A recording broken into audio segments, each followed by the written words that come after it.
Adil Katalino, Bacuramin Kak Saruga, Basengat Kak Jubata. Saya Yosepin Epi, calon guru penggerak Angkatan 7 dari TK Pelangi Sebadu, Kecamatan Mandor, Kabupaten Landak. Berikut saya akan menyampaikan hasil aksi nyata budaya positif di sekolah. Selamat menyaksikan.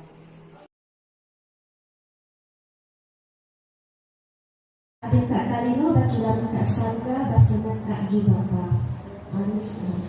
Salam, selamat siang dan terima kasih kami ucapkan kepada semua bunda guru yang pada saat ini bersedia hadir berkumpul di ruangan ini untuk mengikuti diseminasi budaya positif di lingkungan sekolah calon guru penggerak Angkatan 7 TK Pelangi Sebadu.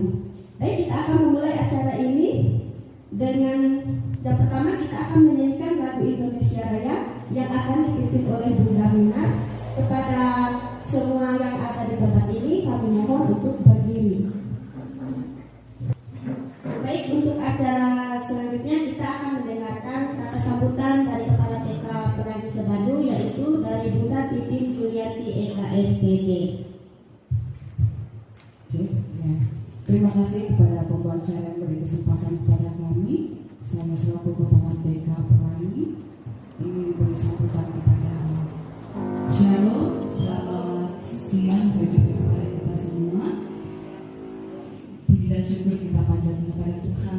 Kita boleh ada hingga saat ini. Semua itu terima kasih anugerah Tuhan yang luar biasa kepada kita saat ini. Dan mana dalam kegiatan diseminasi budaya positif di lingkungan sekolah saat ini, di mana salah satu dari guru kami yang mewakili lolos dalam CGP, dan kami sangat mendukung kegiatan apa yang dilakukan dalam kegiatan pembebasan saat ini. Doa harapan kami supaya kegiatan ini berdampak positif untuk lembaga kita masing-masing, khususnya untuk TK Pelangi saat ini. Lewat adanya kegiatan calon guru penggerak ini dapat meningkatkan kualitas TK kami supaya kedepannya semakin hari semakin baik. Dan satu doa harapan kami juga untuk Bunda Epi hingga dapat menyelesaikan kegiatan ini dengan baik dan dapat menilai yang terbaik.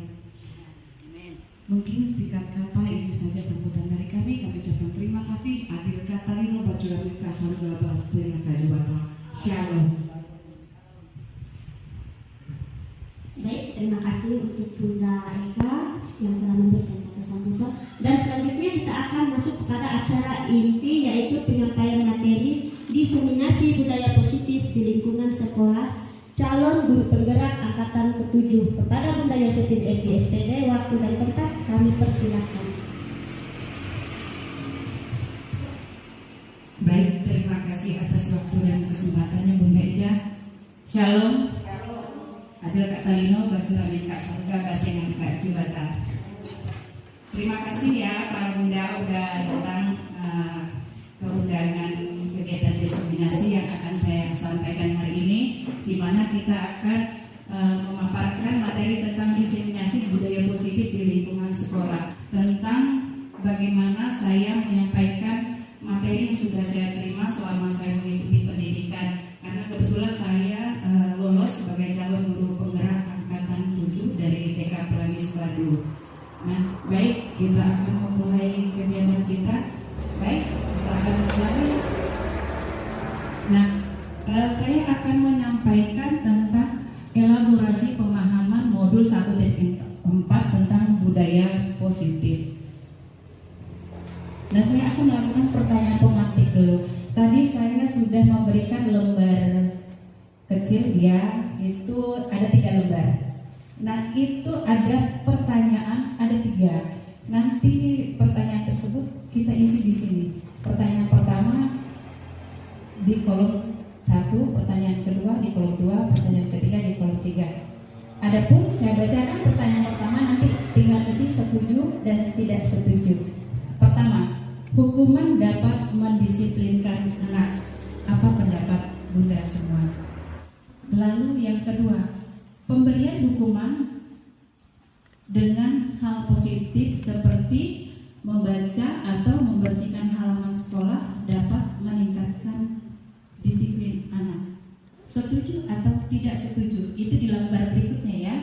Yang setuju tulis setuju, yang tidak setuju tulis tidak setuju. Nanti ditempel di nomor 2. Pertanyaan ketiga, memberi penghargaan dapat meningkatkan motivasi belajar anak. Bagi yang sudah silakan tempel di depan.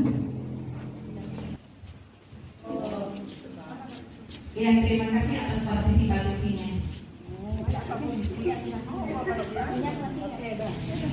Perlu kami sampaikan, nanti setelah pemaparan materi, jadi kita memahami alasan kita setuju dan tidak setuju itu kenapa. Di sini di yang nomor 1 setuju itu ada 1, 2, 3, 4, 5. Ada 6 orang yang setuju, berarti ada berapa ini? Sisanya berarti tidak setuju. Yang nomor 2 itu yang setuju 1, 2, 3, 4, 5, 6, 7, 8. Oh, semuanya setuju nomor 2. Lalu yang nomor 3 juga setuju. Baik, kita akan melanjutkan ke materi topik dalam eksplorasi konsep. Kita akan membahas 6 materi, yaitu restitusi. Terus yang ketiga itu keyakinan kelas. Lalu yang keempat kebutuhan dasar manusia dan dunia berkualitas. Yang kelima restitusi. Itu ada 2. Yang nomor 5 itu 5 posisi kontrol guru. Lalu yang keenam segitiga restitusi. Saya merasa teman-teman semua sepertinya pasti masih awam dengan hal ini. Walaupun sebenarnya nanti setelah saya paparkan, teman-teman baru tahu, oh iya, saya sudah pernah menyampaikan di lapangan, saya sudah pernah memakainya, baru kita menyadari apa sih yang kita lakukan selama ini. Baik, kita lanjutkan.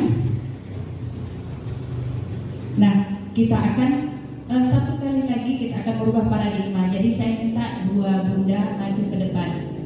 Bawa 1 kertas pink itu lagi 1 dengan pulpen 1, 2 orang. Siapa yang kira-kira ingin maju mempraktekkan perubahan paradigma? Ya, Bunda Siti Nur Hasanah. Siapa yang temannya? Ya, untuk Bunda Siti Nur Hasanah saya minta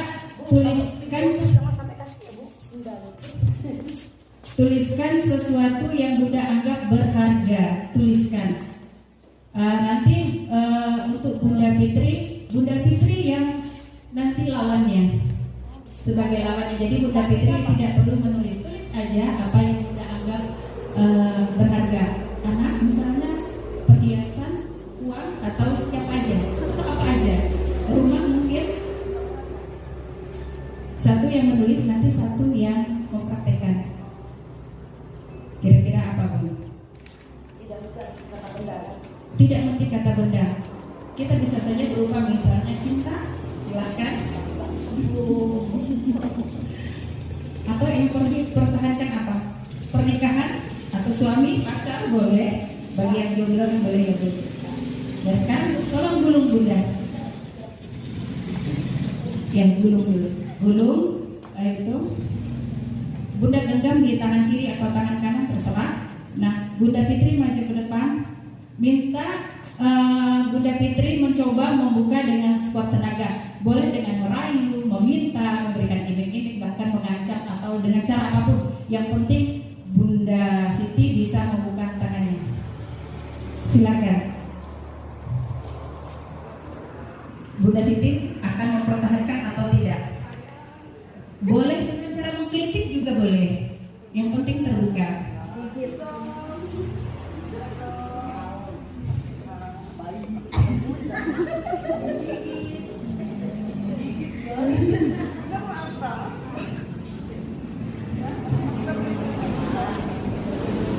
Bisa Bunda Fitri membukanya? Usahakan bukalah sekuat tenaga, berusaha untuk mendapatkannya, karena itu adalah barang yang berharga ternyata.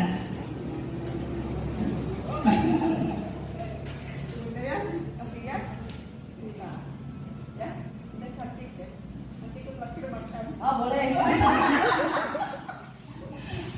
Oke, sekarang buka coba Bunda Fitri. Kira-kira apa yang ditulisnya yang berharga bagi Bunda Siti Nur Hasanah?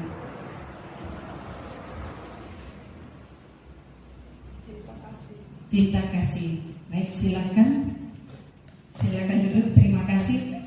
Nah, dari ilustrasi tersebut, seandainya yang dipegang itu tulisannya suami, kira-kira teman-teman mau membukanya, memberikannya kepada orang lain? yang dibuka tadi cinta kasih, otomatis beliau dengan sukarela membagikannya. Nah, pertanyaan begini, itu keluar dari dalam atau dipaksa?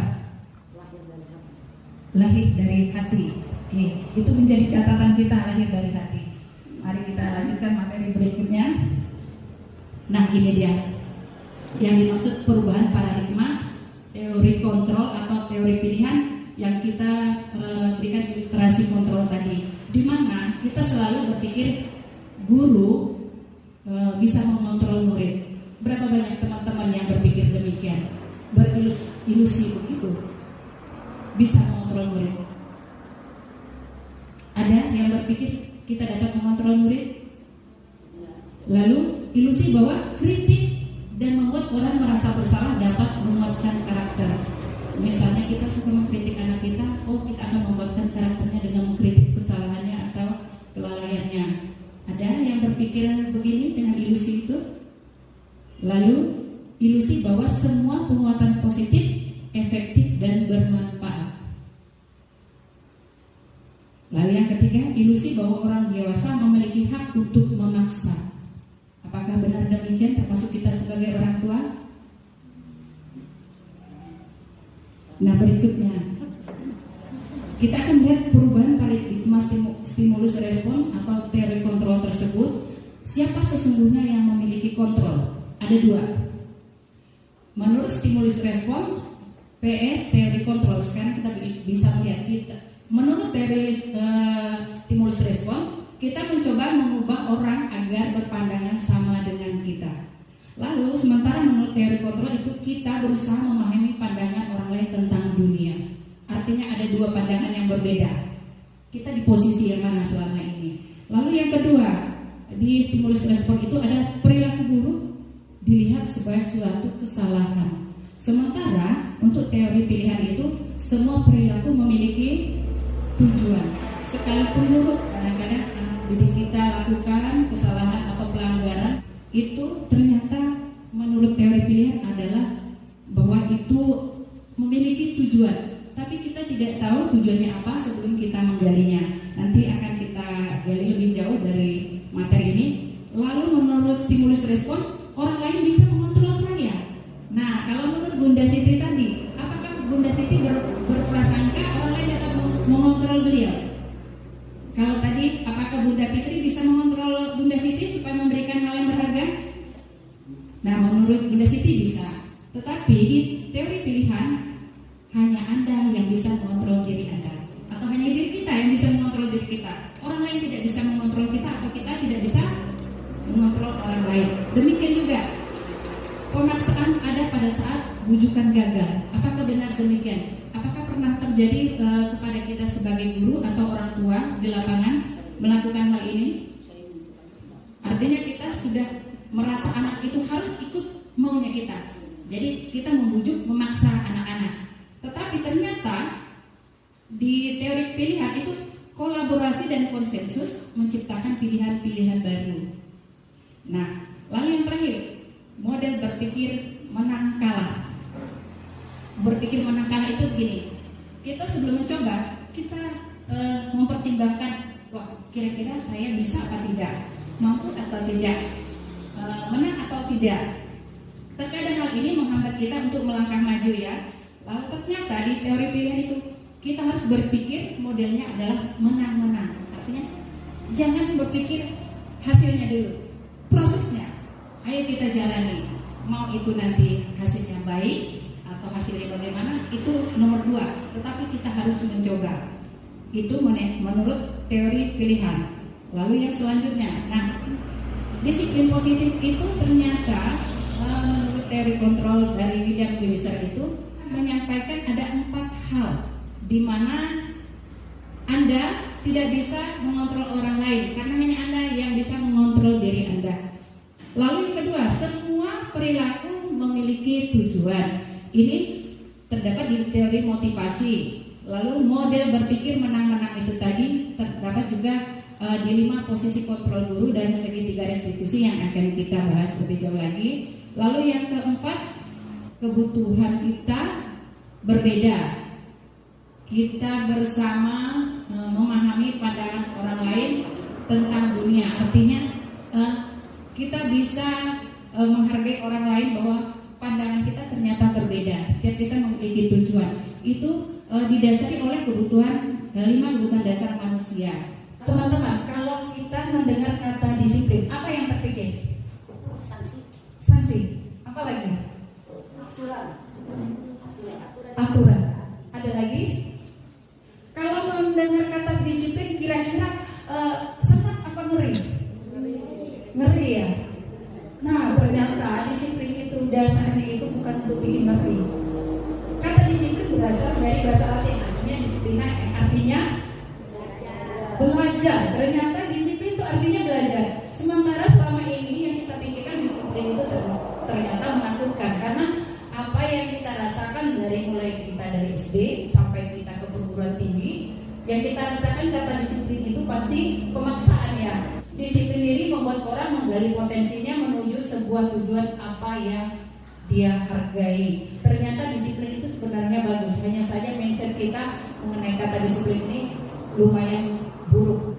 Namun dalam budaya kita, dan di sini dapat kita paparkan, makna kata disiplin telah berubah menjadi sesuatu yang dilakukan seseorang kepada orang lain untuk mendapatkan kepatuhan. Artinya kalau disiplin itu harus nurut.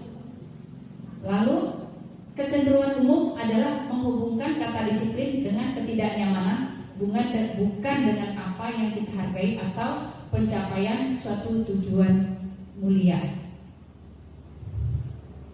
Nah, nilai-nilai kebajikan universal itu yang dari kata disiplin tadi adalah sifat positif manusia yang merupakan tujuan mulia yang ingin dicapai setiap individu. Nilai tersebut bersifat universal, lintas bahasa, lintas suku budaya, bangsa, agama maupun latar belakang. Artinya setiap maksud dari disiplin yang sebenarnya itu adalah setiap perilaku atau perbuatan memiliki suatu tujuan. Lalu yang kedua, dengan mengkaitkan nilai-nilai kebajikan yang diyakini seseorang, maka motivasi intrinsiknya akan terbangun.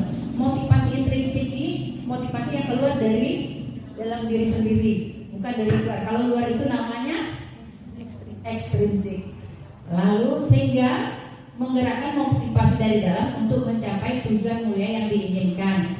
Lalu nilai-nilai kebajikan yang ingin dicapai oleh setiap anak Indonesia yang kita kenal dengan profil pelajar Pancasila. Profil pelajar Pancasila ini terdapat ada 6, di mana beriman, bertakwa kepada Tuhan Yang Maha Esa, dan berakhlak mulia. Sebenarnya ini sudah ada dalam misi-misi kita ya, masing-masing sekolah pasti ada. Lalu mandiri, bernalar kritis, berkebinekaan global, bergotong royong, dan kreatif. Nah, di sini saya akan memaparkan teori motivasi, hukuman dan penghargaan serta restitusi. Teori motivasi perilaku manusia ada 2 yang berasal dari eksternal dan 1 dari internal. Ini yang merupakan tujuan dari disiplin positif itu tadi. 1 itu untuk menghindari ketidaknyamanan atau hukuman dengan pertanyaan, apa yang akan terjadi apabila saya tidak melakukannya? Lalu yang kedua, apa yang akan saya dapatkan apabila saya melakukannya? Ini dari luar, eksternal. Lalu saya akan menjadi orang seperti apa apabila saya melakukannya? Ini dari internal. Contohnya seperti ini. Kita pergi mengajar, pergi ke sekolah. Apabila kita datang tepat waktu, motivasi yang keluar dari luar itu ada 2. Misal pertanyaan, apa yang akan terjadi kalau saya terlambat? Apakah dimarahi kepala sekolah? Apakah akan dimarahi teman sejawat? Karena teman-teman siang piket misalnya, ya kan? Temannya nggak senang. Jadi akhirnya karena kita khawatir teman marah atau kepala sekolah marah, akhirnya kita datang secepatnya.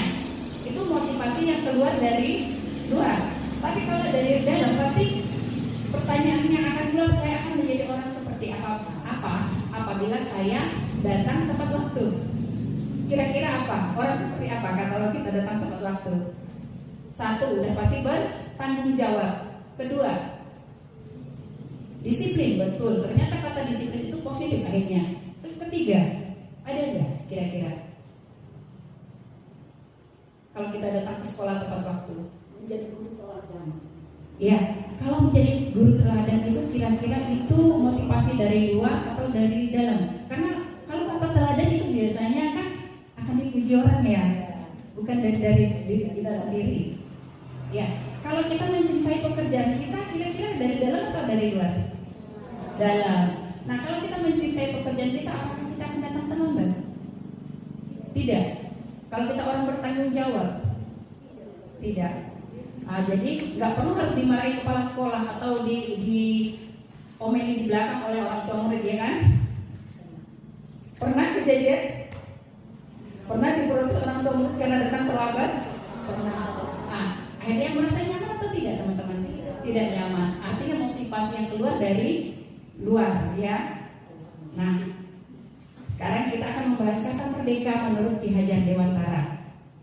Nah, kata merdeka itu tadi ternyata tidak hanya terlepas dari perintah, akan tetapi juga cara membuat memerintah diri sendiri. Termasuk itu tadi, kita datang terlambat itu memerintah diri kita atau gimana?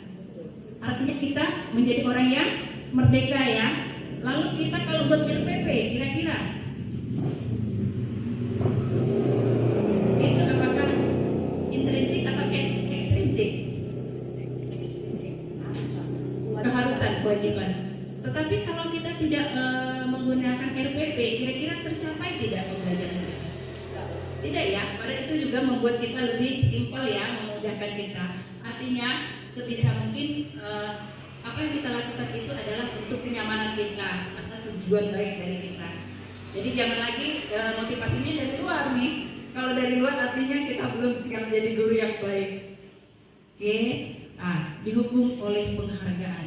Siapa kita pernah merasa pernah berpikir dihukum oleh penghargaan itu seperti apa? Misalnya seperti ini, pernah tidak mengiming-imingi anak-anak, nah nanti kamu harus juara sekian atau nilaimu dapat sekian nanti bunda berikan ini. Pernah tidak mengimingi anak-anak? Oh pernah, ya.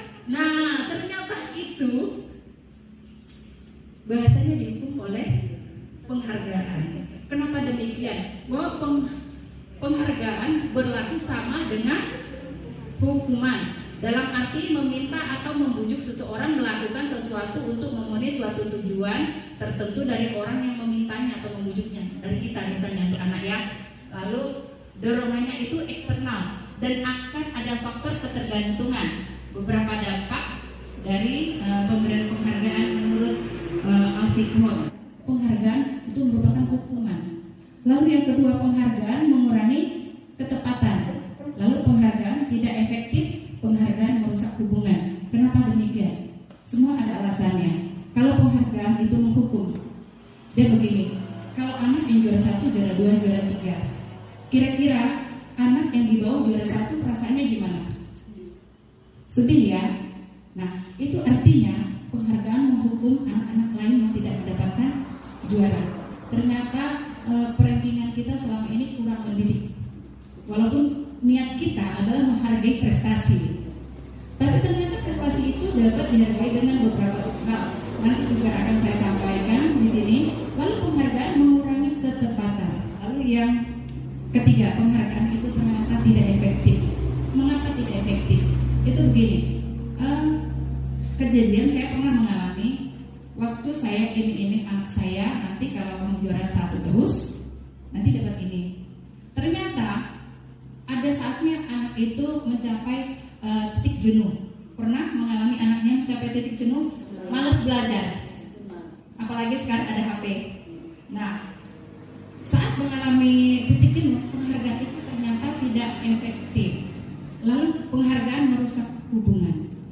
Kira-kira anak yang tadi juara 1, lalu anak juara 2, juara 3, kira-kira punya perasaan iri nggak sama yang juara 1? Iri. Nanti biasanya apa yang akan dia lakukan? Apakah kadang-kadang pernah melihat kejadian tidak mau teguran anaknya? Pernah, ya? Lalu mereka kurang nyaman gitu. Ternyata hal seperti itu berakibat fatal untuk anak didik kita. Akhirnya bentuk program kebajikan atau apresiasi selain yang kita sampaikan berupa penghargaan tadi, ternyata bisa kita lakukan dengan cara memberikan pengakuan. Tapi perlu diingat ada beberapa hal cara memberikan pengakuan. Tidak serta-merta setiap kali harus berikan lalu ibaratnya mengumbar. bukan begitu caranya. Ada cara-cara khusus karena tidak semua harus diberikan dengan cara mengumbar, yaitu secara khusus antar pribadi, anak dengan guru atau anak dengan orang tua, agar temannya atau saudaranya itu tidak merasa cemburu ya. Lalu lakukan secara pribadi, lalu yang ketiga atau berikan pengakuan kepada semua murid bergantian. Jangan cuma satu murid itu aja yang dikatakan hebat, murid lain pasti gimana? Kita aja, kalau misalnya saya katakan hanya Bunda Ida yang paling bagus, yang lain kira-kira gimana? Padahal kita berusaha nih, rasanya rendah diri ya. Nah, anak-anak juga sama. Lalu pengakuan harus konsisten. Yang hari ini kita puji dia bagus, besok karena melakukan kesalahan kita bilang cemen. Seringkali kita melakukan ini di lapangan, benar ya? Ngaku ya? Ya kita harus bertobat setelah ini. Lalu fokus pada proses. Contoh pengakuan atau apresiasi yang bisa kita lakukan di lapangan ini contoh. Ini nanti para bunda bisa menggunakan kalimat sendiri yang lebih positif, yang kira sesuai dengan keadaan di lapangan ya. Misalnya, itu harus ada kalimat pembukanya, terus nilai kebajikan, mengandung nilai kebajikan, terus situasinya juga ada. Misalnya, kemarin saya memperhatikan, rasa empatimu besar sekali. Nah, pada saat menolong murid baru di kelas kita. Nah, artinya kita memberikan apresiasi yang baik kepada anak kita. Atau saya menghargai kepedulianmu. Nah, pada saat kamu membantu temanmu melakukan tugas kelompok. Di kelas kan kita sering ada anak yang bantu temannya kan? Nah, itu kan kita apresiasi karena itu adalah proses. Ucapkan kata terima kasih. Ini adalah kata ajaib yang biasa kita ucapkan di sekolah. Terima kasih hasil tanggung jawabmu hari ini pada saat kamu memungut kertas atau sampah yang berserakan di lantai. Terima kasih sudah menyimpannya di tempat sampah. Ini saya rasa kita semua pasti pernah melakukannya dan sering melakukannya. Karena ini memang harus dilakukan. Guru PAUD memang harus demikian. Karena kita lebih kepada penanaman karakter ya untuk anak-anak. Nah, ini tindakan guru. Nah, tadi saya sudah membagikan 3 lembar untuk kita latihan. Nah, di sini kita akan melihat apa yang saya paparkan tadi. Teman-teman udah kira-kira menyimak apa belum ya? Tapi ini bukan suatu keharusan, ini sebagai acuan untuk kita belajar. Nah, di sini ada kolom di sini. Teman-teman menulis hukuman atau konsekuensi ya. Saya bacakan ya. Di situ juga udah ada soalnya. Nomor 1 itu mencatat 100 kali dalam buku. Saya tidak akan terlambat lagi karena terlambat ke sekolah. Apakah pernah mengalaminya? Sering dulu ya. Nah, menurut Bunda ini hukuman atau konsekuensi? Ditulis ya. Lalu yang kedua, lari mengelilingi lapangan basket 2 kali karena terlambat hadir di sekolah. Itu hukuman atau konsekuensi? Oke, nomor 3, murid diminta untuk push up 15 kali karena tidak menggunakan masker ke sekolah. Lalu yang keempat, menggantikan kertas tugas teman yang telah dicoret-coret. Itu hukuman atau konsekuensi. 5, membersihkan tumpahan air di meja tulis karena tersenggol pada saat belajar. Kalau membersihkan air yang tumpah itu hukuman apa? Konsekuensi. Murid disuruh tidak mengenakan sepatu seharian karena tidak menggunakan sepatu warna hitam. Dia warnanya lain, misalnya seperti saya warna pink gitu. Jadi nggak usah pakai sepatu, disita gitu loh sepatunya. Lalu dia telanjang kaki atau ceker ayam. Itu hukuman apa? Konsekuensi. Lalu lari mengelilingi lapangan basket 2 kali karena terlambat 10 menit untuk pelajaran PJOK. Nah, mari kita lihat jawaban teman-teman. Kita cocokkan ya. Yang pertama tadi, yang menuliskan hukuman ada berapa orang? Oke, ternyata hampir semua hukuman, ada 3 yang tidak hukuman. Itu pasti ada alasannya ya. Lalu yang nomor 2, itu hukuman. Bunda Ida sama Bunda? Hukuman. Oh, ternyata semua. Lalu yang nomor 3 hukuman juga. Yang konsekuensi siapa? Bunda Ida. Berarti Bunda Ida diminta push up itu konsekuensi. Lalu kasihan muridnya. Lalu yang nomor 3 itu nomor 4 konsekuensi. Yang mengatakan hukuman siapa? Ada 3. Oke. Lalu yang nomor berapa ini? Nomor 6 ya. 1, 2, 3, 4, 5. Nomor 5 konsekuensi juga. Oh, ternyata semua. Yang nomor 6 hukuman. Yang mengatakan konsekuensi? Ya. Terus yang paling bawah konsekuensi. Ini mengelilingi lapangan basket 2 kali. Hukuman. Nah, kita lari mengelilingi lapangan basket 2 kali karena terlambat 10 menit. Pelajaran PJWK. Hukuman. Tetapi ternyata itu konsekuensi. Perbedaan hukuman dan konsekuensi bisa dilihat di sini, bisa sesuatu yang menyakitkan harus terjadi, itu adalah hukuman. Tapi konsekuensi sesuatu harus terjadi dari perilaku kita ya. Lalu yang kedua, membuat anak sakit baik fisik maupun hati untuk jangka waktu yang lama. Di sini kita beberapa teman tadi menyampaikan sampai sekarang masih teringat guru yang suka menghukum ya. Ada masih teringat guru yang tidak disuka? Nah, kira-kira menjadi guru yang demikian? Tidak ya. Nah, membuat anak merasa tidak nyaman dalam waktu jangka pendek itu ada konsekuensi ya. Kayak tadi lari 2 kali itu kan jangkanya pendek. Lalu anak membenci kedisiplinan ternyata kalau dengan hukuman. Seperti kita tadi semua begitu mendengar kata disiplin bahasanya langsung ngeri. Artinya kita benci nggak dengan disiplin? Benci, padahal disiplin artinya belajar ya. Nah, lalu di sini anak akan menghargai disiplin kalau kita dengan memberikannya dengan cara yang tepat ya. Lalu kalau hukuman itu dilakukan dengan paksaan. Tapi kalau konsekuensi adalah stimulus tanggapan. Nah, demikian juga ternyata hukuman mendorong anak menyakiti diri sendiri. Lalu konsep diri anak menjadi buruk. Sementara di konsekuensi konsep anak menjadi baik. Demikian seterusnya. Nah, itulah mengapa hukuman itu tidak dianjurkan diberikan di sekolah ya. Nah, pernah mendengar kata restitusi? Apa itu restitusi? Nah, di sini kita akan mempelajari restitusi. Ternyata dari hukuman dan konsekuensi ada pilihan lain lagi bagi kita restitusi. Restitusi itu adalah proses menciptakan kondisi bagi murid untuk memperbaiki kesalahan mereka. Kesalahan gimana? Nah, sehingga mereka bisa kembali kepada kelompok mereka dengan karakter yang lebih kuat. Restitusi juga merupakan proses kolaboratif yang mengajarkan murid untuk mencari solusi atas masalah mereka dan membantu mereka berpikir tentang orang seperti apa yang mereka ingin menjadi atau tujuan mulia diri mereka sendiri dan bagaimana mereka harus memperlakukan orang lain. Nah, kita lanjutkan. Nah, ini ada 3. Kenapa saya sampaikan ternyata restitusi ada pilihan lain dari hukuman dan konsekuensi. Nah, restitusi ini ternyata yang lebih positif, sementara hukuman tadi negatif dan konsekuensi berada di tengah-tengah, netral. Nah, ciri-ciri restitusi ini ada 9.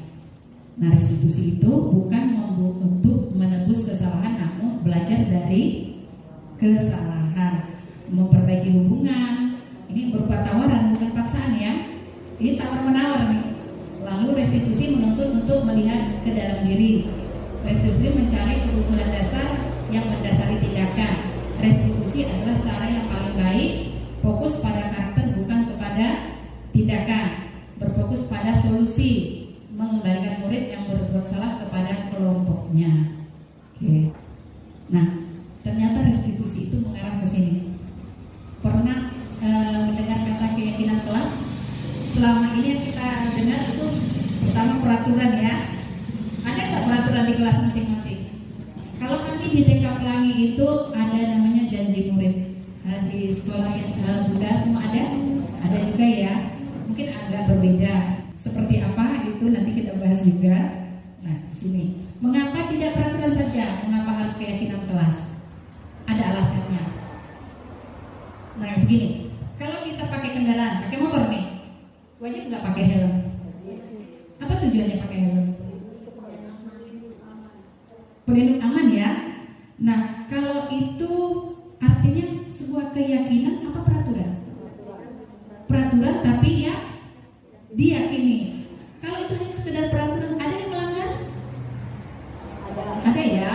Mengapa kita memiliki peraturan 3M? Menggunakan masker, mencuci tangan, dan menjaga jarak 1,5 meter waktu kemarin masa pandemi. Itu peraturan apa keyakinan? Peraturan. Ada yang meyakininya? Ya, artinya itu peraturan yang juga kita yakini. Kenapa kita meyakininya? Pasti ada alasan. Takut kena COVID, kena virus. Kan kita disuruh gunakan masker, mencuci tangan, terus jaga jarak. Kita melakukannya? Dipaksa? Tidak ya. Nah, ini yang membedakan peraturan dan keyakinan ya. Untuk mendukung motivasi intrinsik, berarti dari dalam ya, keyakinan ya. Kembali ke nilai-nilai atau keyakinan-keyakinan lebih menggerakkan seseorang dibanding mengikuti serangkaian peraturan. Tapi kalau keyakinan sekarang, kita melanggar tidak kalau kita meyakini hal tersebut? Tidak ya. Itu yang membedakannya. Mulai terbuka ya, apa itu peraturan dan keyakinan. Baik teman-teman, melalui video yang akan saya tampilkan ini, bagaimana kita menerapkan budaya positif di lingkungan sekolah melalui keyakinan kelas yang kami lakukan di TK Pelangi Sebadu.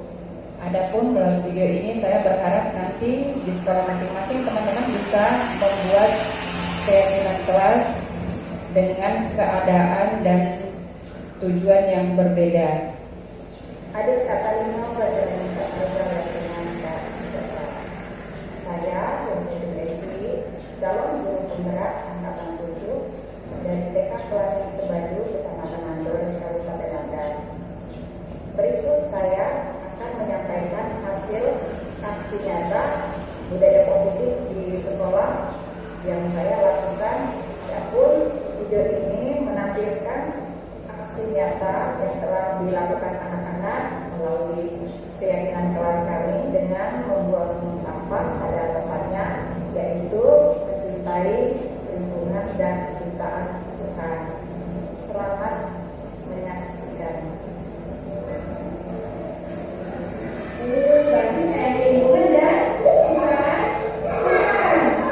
Kita kira kalau sampah sembarangan itu saya lingkungan dan berarti kalau saya lingkungan dan jadi hari ini kalau bumi sampahnya satu lagi. Terima kasih. Kan kalau di bawah ikannya menghormati jago, kalau bentuknya di atas meja, enggak. Jadi ya, itu ya hari ini ya. Sampai besok, sampai selamanya ada di. Terima kasih. Adapun keyakinan kelas yang kami sepakati itu ada 5 poin. Poin pertama, menghormati bunda guru. Poin kedua, menghormati ayah dan ibu. Poin ketiga, menyayangi teman-teman. Poin keempat, saling memaafkan. Poin kelima itu mencintai lingkungan dan ciptaan Tuhan. Peran guru di sini sebagai fasilitator juga menyediakan sarana seperti tong sampah yang tidak jauh dari anak-anak agar pembiasaan yang kita harapkan dari keyakinan kelas itu dapat terbentuk. Melalui video ini teman-teman dapat melihat bahwa anak-anak dengan sadar, artinya ada dorongan dari dalam untuk melaksanakan keyakinan yang kami buat bersama-sama. Dan jangan lupa di akhir kegiatan setelah observasi dari kegiatan tersebut, kita sebagai guru mengapresiasi setiap tindakan anak-anak dengan mengucapkan kata-kata positif seperti terima kasih atas perilaku yang telah mereka lakukan. Demikian video ini, kiranya bermanfaat ya teman-teman. Oke, kita mau melihat ini keyakinan kelas ini apa apa nanti gitu. Sekarang misalnya tanggung jawab, itu kan keyakinan kelas ya. Lalu apa lagi? Percaya diri, apa lagi? Kira-kira seperti tadi. Yang soal yang pertama tadi, saya kembalikan lagi. Sorry. Udah keluar ya. Nah, ini kami guru dan murid yang saling menyayangi, artinya keyakinan ya. Artinya kalau ini saling menyayangi, ini dah kata-kata kuncinya, ini saling menyayangi. Yang ini semangat. Terus yang ini peduli. Nah, kira-kira ini contohnya. Dilarang mengganggu orang lain. Ternyata bahasa yang paling bagus menghormati orang lain. Hadir di sekolah 15 menit sebelum pembelajaran dimulai. Artinya berdisiplin. Di sini menghormati orang lain enggak? Kalau kita datang tepat waktu, berkomitmen tidak? Ya. Dilarang melakukan kekerasan, keselamatan dan menghormati orang lain. Lalu ini dilarang menggunakan narkoba. Ya, itu kesehatan. Bergantian atau menunggu giliran. Antri boleh, kan? Kan antri artinya bersabar. Menggunakan masker, kesehatan dan keselamatan. Kenapa kita gunakan masker? Iya, artinya untuk kesehatan dan keselamatan. Lalu jangan berlari di kelas atau koridor. Ya, demi keamanan, betul. Di 5 posisi kontrol ini saya akan menyampaikan berupa video. Sebelum saya melanjutkan, nanti minta teman-teman menyimak videonya ya. 5 posisi kontrol. 5 posisi kontrol dalam restitusi adalah proses perjalanan seorang pemilik anak dapat mengenali dirinya. Pada video kali ini, kita akan membahas tentang 5 posisi kontrol yang dikembangkan oleh Diane Lawson dan contoh penerapannya. 5 posisi kontrol itu adalah 1. Posisi penghukum. 2. Posisi pembuat merasa bersalah. 3. Posisi teman. 4. Posisi pemantau atau monitor. Dan 5. Posisi manajer. Untuk lebih memahami kelima posisi tersebut, mari kita saksikan kasus Naren yang terlambat hadir 20 menit di sekolah dan melihat bagaimana kelima posisi kontrol dalam menghadapi masalah tersebut.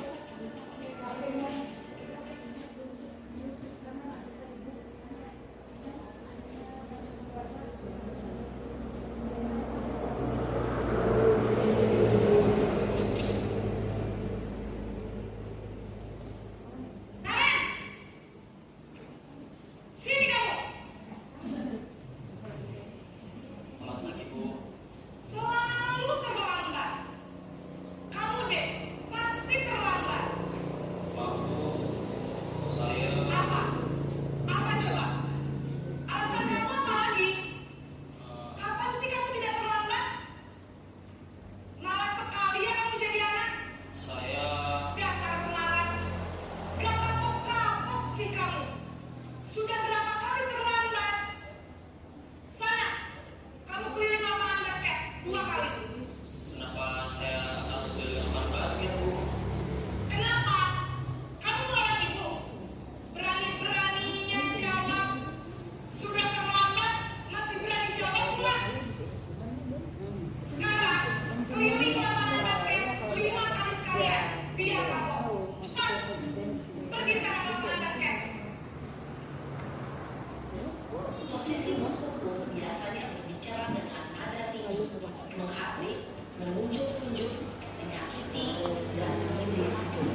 lagi, nak. Ya Tuhan, Naren. Kamu senang ya bikin ibu susah ya? Kalau kamu terlambat lagi, nanti ibu yang ditegur bapak kepala sekolah, nak. Disangka ibu tidak bisa membina kamu. Duh, gimana ini? Maaf Bu, Duh, Gusti Naren, Naren. Kamu suka ya kalau ibu ditegur bapak kepala sekolah? Terus, sekarang ibu harus tulis apa ini di buku absen? Ini kamu sudah sering terlambat loh. Ibu harus apa coba? maaf Bu, maaf sekali. Ya sudah, lain kali jangan bikin ibu susah lagi ya nak ya. Ibu tidak akan kuat lagi kalau kamu begini terus. Bisa jantungan kalau ibu ditegur bapak kepala sekolah. Sana cepat ke kelas. Maaf ya Bu, maaf sekali. Posisi membuat rasa bersalah berbicara dengan nada tenang, cenderung lembut, namun kata-kata yang diutarakan membuat guru merasa menjadi orang yang gagal. Memandang buruk dirinya sendiri, merasa tidak berharga, dan tidak sanggup membahagiakan orang lain. Ketika guru mengambil posisi membuat rasa bersalah, murid akan menganggap dirinya yang bersalah dan ia akan menyimpan emosi negatif tersebut di dalam dirinya.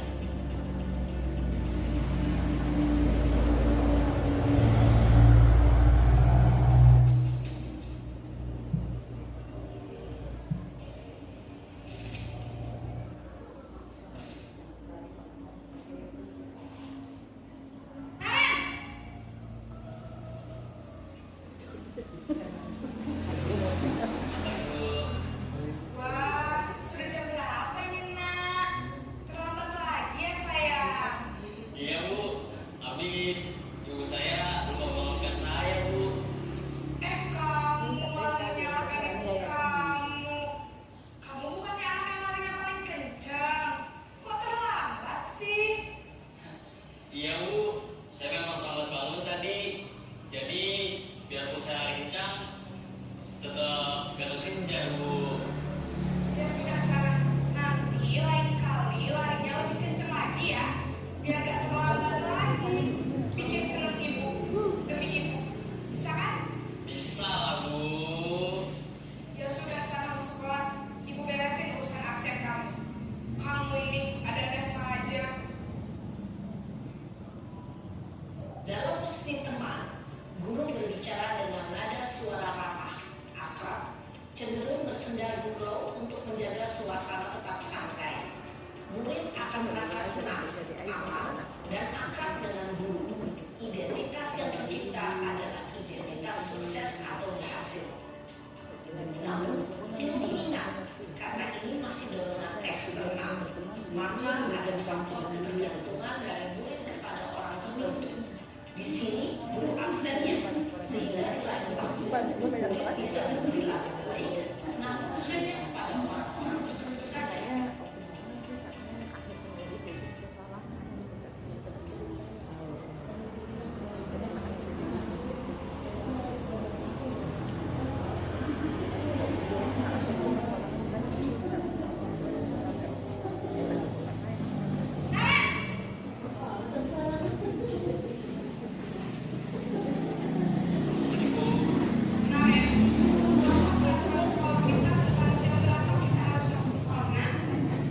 Kita harus di sekolah jam 7 Bu. Iya, Di sekolah jam sekarang 7, Bu. sudah jam. Iya betul, sekarang sudah jam 7.20.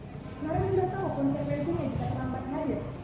Paham Bu, saya harus tinggal kelas pas jam istirahat selama 20 menit. Iya benar, konsekuensinya demikian. Jadi nanti jam 9.30 pas istirahat, kamu harus tinggal di kelas, kerjakan tugas tambahan untuk ketertinggalan kamu, ya. Baik Bu. Posisi pemantau mengandalkan penghitungan atau data untuk mengontrol murid. Guru mengarahkan murid berdasarkan peraturan dan konsekuensi. Seorang pemantau menunjukkan bahasa tubuh dan ekspresi wajah yang datar dan cenderung formal.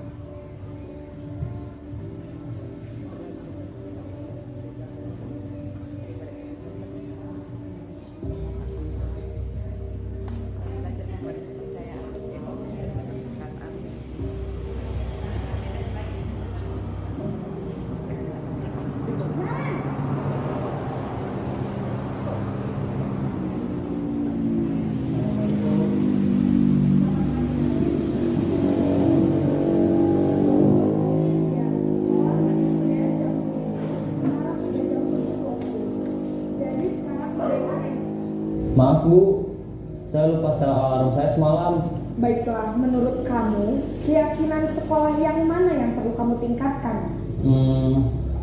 Menghargai diri sendiri dan orang lain mungkin ya Bu. Setuju.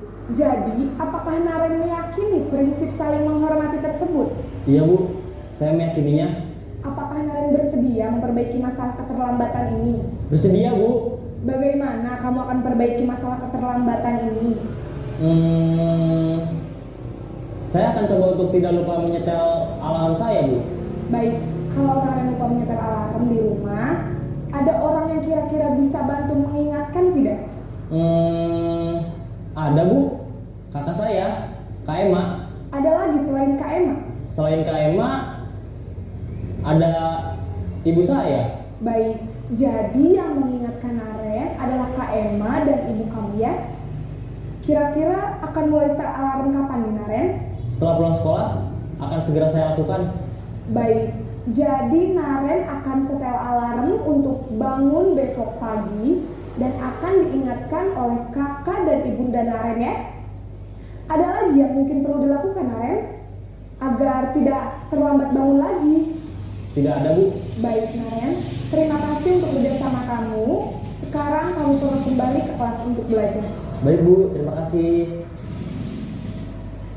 Posisi manajer adalah posisi kontrol yang disarankan untuk membimbing murid memiliki sikap disiplin yang positif, yaitu murid yang mandiri, bertanggung jawab, dan dapat memecahkan masalah. Tujuan dari posisi ini adalah agar murid dapat berefleksi atas tindakannya. Guru akan dengan tulus memberikan pertanyaan-pertanyaan bermakna, sehingga membuat murid dapat belajar dari kesalahannya dan mencari sebuah solusi untuk menyelesaikannya.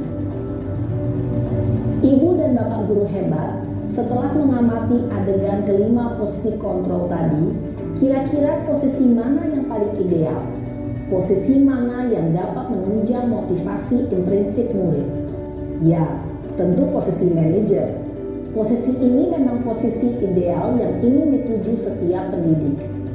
Pada posisi inilah, guru dapat menerapkan disiplin positif yang berpihak pada murid, yang memerdekakan murid. Perjalanan seorang pendidik tentunya tidak mudah untuk sampai pada posisi seorang manajer. Namun, tujuan kita pasti, yaitu menciptakan murid-murid yang mandiri, merdeka, dan bertanggung jawab. Semoga penggambaran 5 posisi kontrol yang telah diperlihatkan ini dapat menjadi ajang refleksi bagi kita semua, agar dapat terus mengasah dan menerapkan disiplin positif yang memerdekakan murid. Mari terus berlatih dan bersemangat. Selamat menerapkan. Salam dan bahagia Ibu dan Bapak guru hebat. Baik teman-teman, itu tadi 5 posisi kontrol. Kira-kira teman-teman berada di posisi yang mana selama ini?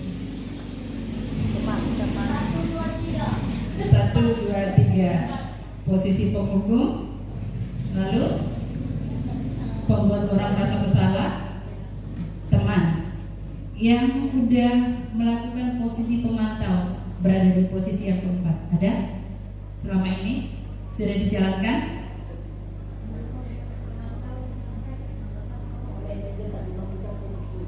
Ya, yang sudah masuk ke posisi manajer sudah ada kan? Ya, kita semua ingin ke posisi ini ya, menjadi pendidik yang memposisikan diri sebagai posisi manajer. Tidak mengapa kita kembali kepada diri kita, kita juga adalah orang-orang yang memiliki kelemahan. Tetapi bukan berarti kita tidak mau belajar ya. Nah, seperti sudah dipaparkan tadi, mari kita naik tingkat dari posisi yang tadinya kita pemukul, kita naik tingkat lagi. Oke, memang itu juga berhubungan sama karakter kita sih, tetapi tidak ada yang mustahil kalau kita mau belajar. Amin. Ya, kita orang percaya pasti bisa. Lalu posisi teman, naik ke posisi pemantau. Yang ideal memang adalah posisi manajer untuk kita bisa menerapkan disiplin positif tadi kepada peserta didik kita. Tidak mudah memang, tetapi kita harus berpikir positif begini. Di PAUD kita itu menanamkan karakter. Artinya sudah tercapai seluruhnya tidak untuk keberhasilan anak? Belum ya, karena masih ada jenjang berikutnya. Artinya belum sampai ke kita. Artinya kita jangan mempatok diri kita bahwa anak ini harus seperti ini. Tidak, karena setiap anak proses dan setiap jenjang itu adalah memproses mereka. Oke, yang pertama, ternyata saya kecewa sekali dengan kamu. Itu ada yang mengisinya membuat merasa bersalah? Dua orang, tepuk tangan. Berarti baru 2 orang yang paham. Tidak mengapa, kita kan lagi belajar. Lalu kamu tidak pernah benar melakukannya. Posisi penghukum, siapa yang menuliskannya? Oh, Bunda Fitri sendiri. Lalu yang ketiga, ayo lakukan demi Bunda. Teman. Posisi teman siapa? Bunda Mira? Manajer. Bunda Minar? Iya, ternyata itu adalah posisi teman. Lalu yang berikutnya, apakah kamu mau mendapatkan stiker bintang hari ini? Pemantau. Berapa orang pemantau? 1, 2, 3, 4, 5 orang aja. Oh, berarti sisanya yang lainnya. Nah, yang berikutnya, bagaimana kamu bisa menyelesaikan masalah ini? Manajer. Yang menulis manajer? Hampir semuanya. Kamu selalu yang paling akhir.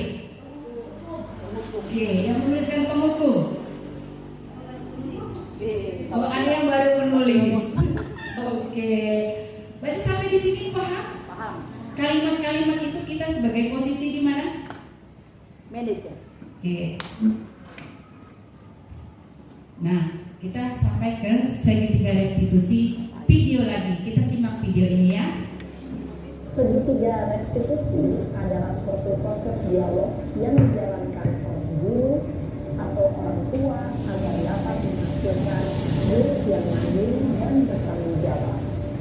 Pada saat guru di posisi manajer, aspek yang dikembangkan pada murid adalah motivasi intrinsik, sehingga penanaman nilai-nilai kebajikan dapat tumbuh dan berkembang menjadi suatu kebiasaan positif yang akhirnya membentuk karakter hidup. Proses dialog ini terdiri dari 3 langkah yang digambarkan pada ketiga sisi pada segitiga restitusi. Sisi pertama adalah menstabilkan identitas.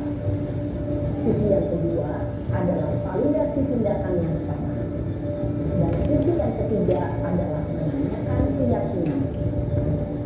Ibu dan Bapak guru, berikut ini akan ditunjukkan bagaimana seorang guru berada dalam posisi manajer menggunakan penerapan segitiga restitusi.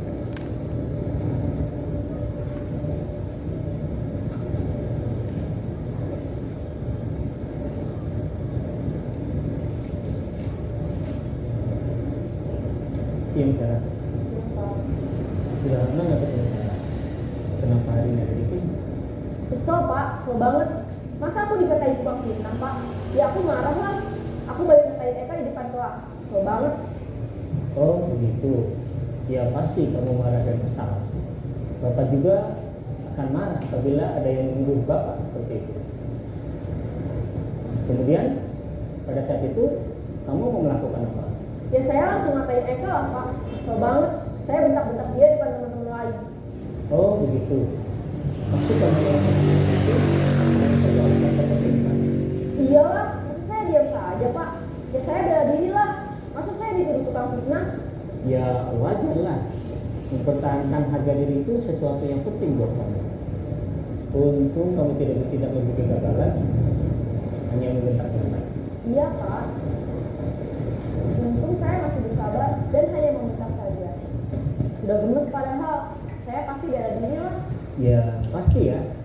Tapi kamu memilih untuk tetap bertahan dan bersabar. Kamu memilih untuk tidak berbuat lebih parah lagi kan? Iya. Nah, sekarang coba kita lihat lagi tindakan kamu yang bentak-bentak Eka di kelas. Tindakan kamu itu kira-kira sesuai dengan keyakinan kelas atau prinsip kamu tidak? Enggak lah Pak, capek Pak jadi pemarah. Jadi keyakinan atau prinsip mana yang kurang sesuai dengan keinginan kamu? Ya, saya sebenarnya sangat menghargai orang lain. Mungkin saat itu saya menjadi emosi, jadi tidak menentukan sikap itu. Kamu meyakini tidak menghargai orang lain itu penting buat kamu? Yakin lah Pak. Iya, setuju. Kita harus saling menghargai.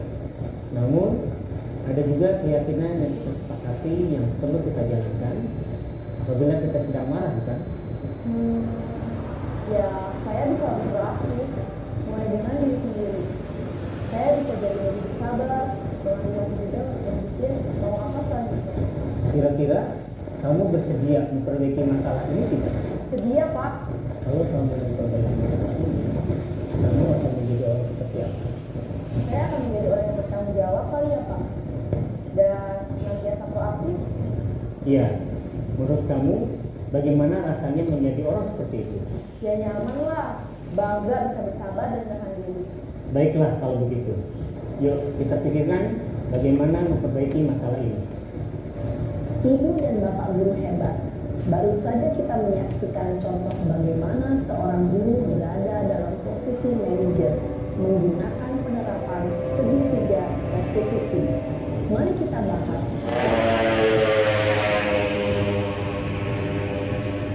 Pada sisi pertama, menstabilkan identitas berdasarkan pada prinsip bahwa membuat kesalahan adalah bagian dari proses pembelajaran. Sisi pertama dari segitiga ini berperan menggeser identitas murid dari identitas gagal ke identitas sukses.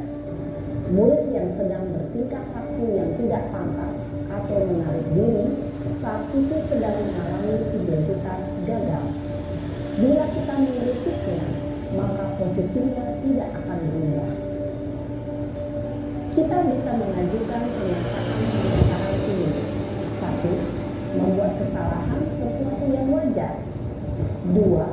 Manusia tidak ada yang sempurna. 3. Kita bisa memperbaiki masalah ini. 4. Saya tidak menanyakan kesalahannya. Saya lebih fokus bagaimana memperbaiki masalah ini. 5. Apakah saat ini kamu telah menjadi orang yang baik untuk dirimu sendiri? Pada sisi kedua, validasi tindakan yang salah berlandaskan pada prinsip bahwa setiap perilaku berupaya memenuhi suatu kebutuhan tertentu. Guru yang telah memahami teori kontrol akan bergeser dari pemikiran stimulus respon menjadi proaktif dan mencoba untuk mengenali tujuan dari perilaku murid, mengenali dan mengakui kebutuhan murid ini dapat memperbaiki hubungan dengan murid tersebut. Pernyataan atau pertanyaan bisa disampaikan dengan nada suara tidak menghakimi atau memojokkan, sehingga dapat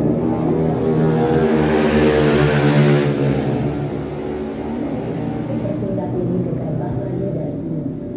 2. Kamu bukan melakukannya tanpa suatu alasan tertentu. 3. Kamu melakukannya karena mempertahankan sesuatu yang penting bagimu.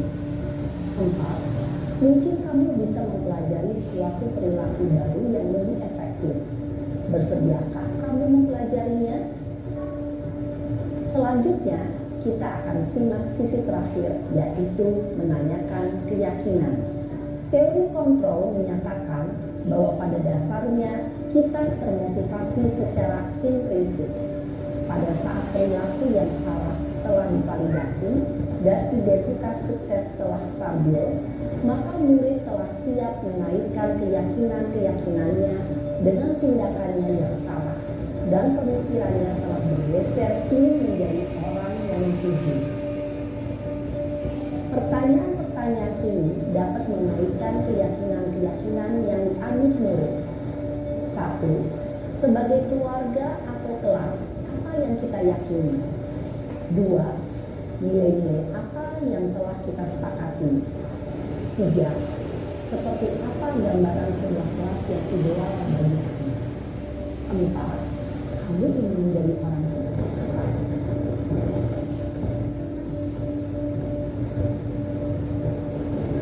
Dalam menerapkan segitiga restitusi perlu diperhatikan beberapa hal, yaitu 1. Perilaku yang salah perlu dikaitkan dengan nilai-nilai atau keyakinan-keyakinan yang telah disepakati atau diuji.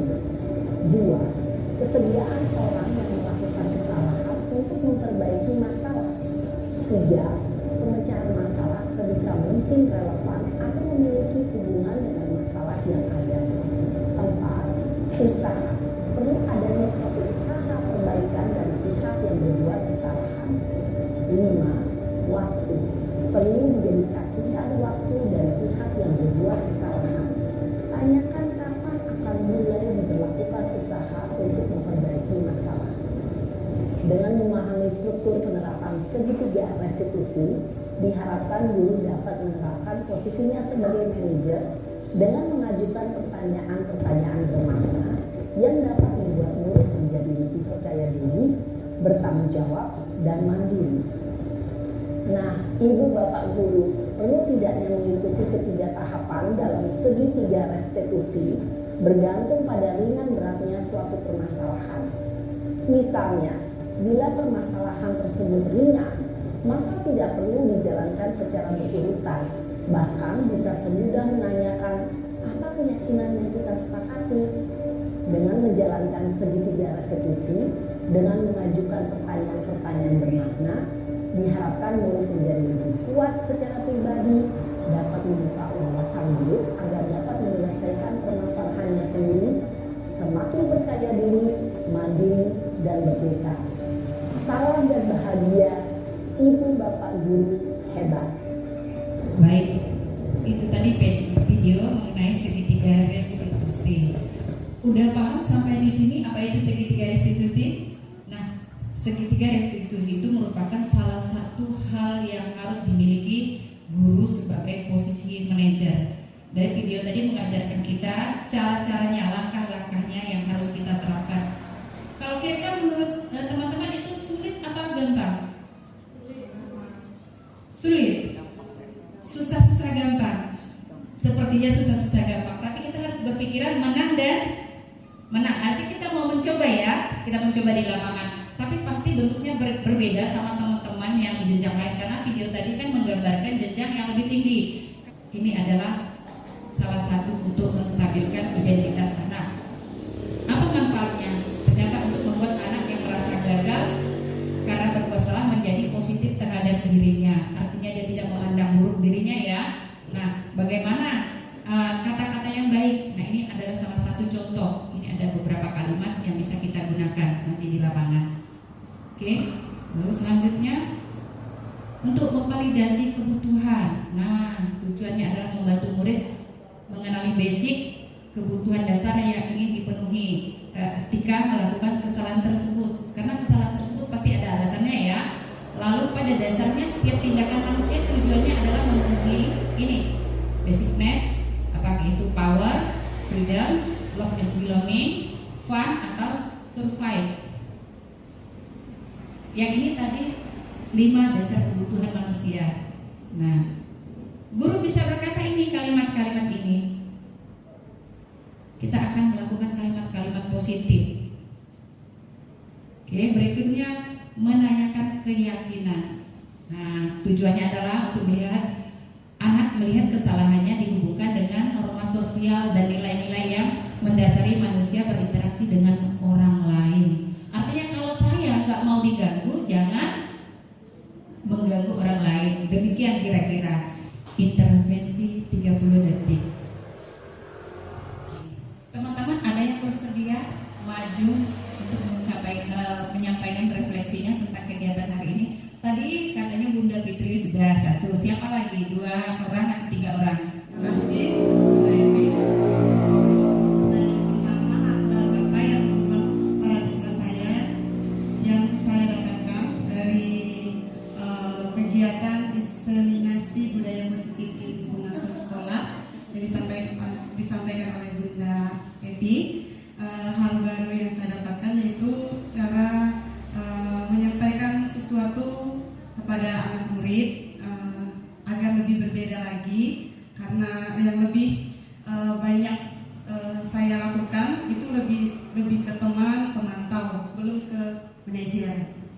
Terus yang kedua, perasaan apa yang muncul selama mengikuti sesi ini, khususnya mengenai makna disiplin dan motivasi intrinsik. Perasaan saya sangat senang karena bisa mengetahui hal-hal yang baik yang harus saya lakukan di sekolah saya, serta di dalam keluarga dan lingkungan sekeliling saya. Terus yang ketiga, peran AMO seperti apakah yang saya telah lakukan selama mengikuti modul ini, atau yang pernah saya lakukan di sekolah saya, itu lebih ke teman dan pemantau, belum ke manajer. Dan yang keempat, saya akan menjadi AMO yang seperti apakah setelah mengikuti modul ini. Yang jelas saya akan mempraktekkan dan akan berusaha dan serta belajar untuk menjadi seorang guru yang melakukan posisi seperti manajer. Itu saja, terima kasih. Baik, terima kasih. Hal baru yang pasti yang saya dapat lumayan banyak, menegur banget. Ya, hal baru yang saya dapat itu bahwa ternyata selama ini yang saya pakai untuk bagaimana saya mendisiplinkan ya anak-anak murid saya ternyata salah. Bukan salah ya, maksudnya kurang efektif gitu. Dan perasaan yang dari tadi yang selama Ibu memaparkan modul tentang ini, yang muncul yang pasti ada perasaan salah. Ternyata saya belum maksimal, dan peran AMO seperti apa yang saya telah lakukan selama mengikuti modul ini, yang pasti salah. Itu yang saya rasakan, bahwa peran yang saya sering kali saya lakukan itu lebih ke bukan pemantau, menghukum iya, memberi rasa bersalah iya, dan yang ketiga itu teman. Kadang berusaha jadi teman, tapi ternyata itu tidak maksimal juga, masih salah. Dan saya akan menjadi AMO yang seperti apa setelah modul ini, yang pasti manajer dong, karena ternyata itu jauh lebih maksimal. Jadi tidak ada maksudnya antara kita dengan anak murid, mungkin bahasa hari-harinya sama-sama enak jadinya ya. Jadi terus tidak ada murid kita yang sakit hati atau kepahitan dengan gurunya, malah mungkin akan lebih maksimal, akan lebih sehat malah hubungan antara guru sama murid. Mungkin itu yang bisa saya berikan, dan terima kasih juga untuk Ibu yang sudah memaparkan modul ini, dan sangat menegur sekali dan juga memberikan manfaat banyak untuk kita, apalagi menghadapi anak-anak zaman sekarang. Aduh, itu memang susahnya minta ampun. Jujur kami sering pakai kata disiplin untuk mendisiplinkan anak-anak. Nanti Ibu disiplinkan ya, ini contoh ya, Ibu kurung di WC. Ternyata itu tidak maksimal. Ternyata salah ya. Dan saya sempat berpikir kembali ketika saya mau daftar sekolah, ketika saya bekerja dulu di perusahaan sawit, dan saya berusaha ingat-ingat lagi ketika saya melakukan kesalahan atau ketika saya mau interview untuk masuk, ternyata ada beberapa pemimpin saya yang mereka pernah melakukan posisi pemimpin seperti manajer petani, dan itu salah satu saja pemimpin yang saya ingat, dan ternyata benar. Biasa dia lempar pertanyaan, dia malah suruh kita kira-kira apa yang harus kamu lakukan untuk memperbaiki kesalahan kamu, dan memang benar itu lebih bikin kita tuh sadar, ketegur sendiri, dan dan kita mengikuti, dan tanpa ada kepahitan dengan pemimpin kita, walaupun kita yang salah dan kita ditegur, kita lebih kepada sadar diri gitu. Terima kasih ya. Iya, satu lagi tanggapannya. Ternyata ada yang tertarik juga memberi tanggapan kembali. Silakan Bu Taida. Oke, terima kasih. Yang pertama, hal baru apa yang mengubah paradigma saya? Yang pertama, hari ini saya jujur sangat senang sekali untuk mendapat materi hari ini. Kenapa? Karena di lapangan atau di lembaga saya, apa yang saya lakukan itu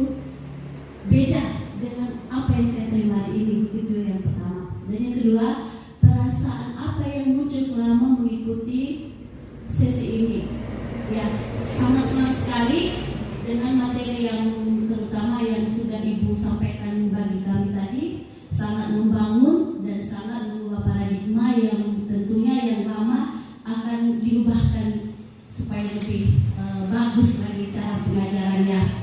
Ketiga, peran atau amun seperti apakah yang saya telah lakukan selama ini, ya itu lebihnya ke penghukum. Ya terus terang karena ini nggak bisa dibohongi, terus terang ke situ saya jiwanya sikapnya. Jadi mungkin dengan hal baru yang saya terima hari ini, ya mungkin bisa diubah, ya bisa diubah. Oke. Dan 4, saya akan menjadi guru yang lebih baik lagi, yang lebih mengasihi dan yang lebih memberikan hal-hal yang baik atau yang baru kepada anak-anak didik di tempat saya. Oke, terima kasih dan terutama terima kasih untuk Bunda Evi dengan kegiatan pada sore hari ini, di mana kita bisa dibimbing dan diingatkan agar menjadi lebih baik dan menjadi ibu-ibu atau Pak Guru yang hebat. Oke. Ya, tepuk tangan untuk ketiga teman kita yang memberikan tanggapan. Ya kita sepakat ya, kita mau belajar menjadi orang yang menang dan menang ya, mencoba. Semua ingin menjadi posisi ke manajer. Kita akan naik tingkat, kita semua belajar. Kita pasti bisa, karena ada Tuhan yang akan memampukan kita. Amin. Benar. Baik, saya mengucapkan terima kasih kepada teman-teman yang sudi meluangkan waktu ya untuk kegiatan kita hari ini. Saya cukupkan sampai di sini materi ini, dan sekiranya apabila ada kata saya kurang jelas atau kurang enak, saya mohon maaf. Dan sekali lagi saya ucapkan terima kasih. Selamat sore. Adil Kak Talino, Bacuranin Kak Saruga, Basengat Kak Jubata.